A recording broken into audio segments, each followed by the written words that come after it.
బంద్ పెడతాడు. మరి non stop ఆగకుండా కూడా పిల్లలు నృత్యం చేసి మరి ఆ నృత్యాన్ని నేర్పిన బృందానికి కూడా నేను ప్రత్యేక ధన్యవాదాలు తెలియజేస్తున్నాను. మరి అదేవిధంగా ఈ స్కూల్లో చదివిన పిల్లలంతా మరి చదువుకుంటూ అంటే 30 సంవత్సరాలు అయింది మరి ఇక్కడ స్కూల్ పెట్టి. మరి 30 సంవత్సరాలు అంటే సారు ఆధ్వర్యంలో మరి మంచి మంచి ఉన్నత పదవులు విద్యావంతులు అయి ఉంటారు. మరి ఇప్పుడు చదువుకునే పిల్లలందరూ కూడా మంచిగా చదువుకొని ఉన్నత చదువులు చదివి తల్లిదండ్రులకు ఉపాధ్యాయులకు మంచి పేరు తేవాలని కోరుచున్నాను.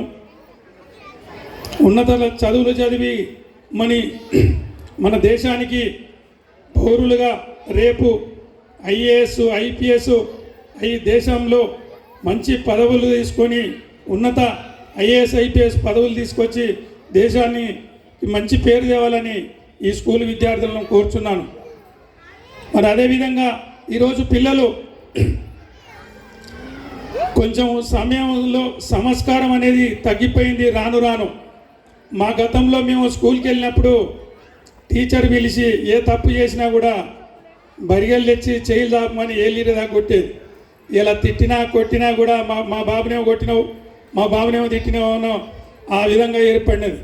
మరి ఆ విధంగా మన పిల్లల గురించే వాళ్ళు చేస్తున్నారు. కానీ మరి ఈరోజు పిల్లలు చూస్తుంటే చిన్న పిల్లలే కానీ పెద్ద పిల్లలు చేసేంతకన్నా అద్మానం తయారైనరు. ఇలా డ్రగ్స్ అని గంజాయి అని పిల్లలు అనాగరికత మరి చాలా ఘోరంగా ఉన్నది. టీవీలలో పేపర్లలో రోజు చూస్తున్నాం. మరి తల్లిదండ్రులు కూడా దీని మీద కూడా చాలా బాధ్యత తీసుకోవాలని కోరుచున్నాం. ఈరోజు టీవీలు అయిపోయినాయి. ఇలా సెల్లుల్లోనే వాట్సాప్ అని పిల్లలు 24 గంటలు సెల్లుకు అలవాటు అయిపోయి చదవకుండా మరి పిల్లలు కూడా మంచితనం లేకుండా జరుగుతున్నది. మరి దాంట్లో కూడా తల్లిదండ్రులు బాధ్యత తీసుకొని మన పిల్లలకు సెల్లిస్తే రూమ్లో పోతుర్రు టిక్ టాక్ అని అదే వాడుతున్నారు. మరి మనం సెల్లిచ్చినప్పుడు కూడా అప్పుడప్పుడు మనం కూడా వాళ్ళ పర్యవేక్షణ ఉండాలి. మన పిల్లలు మన స్కూల్కి పోతుర్రా మరి చదువుతురా వాళ్ళకు కూడా అప్పుడప్పుడు టైం ఇచ్చి వాళ్ళ పర్యవేక్షణలో ఉండాలని మరొకసారి కోరుచున్నాను.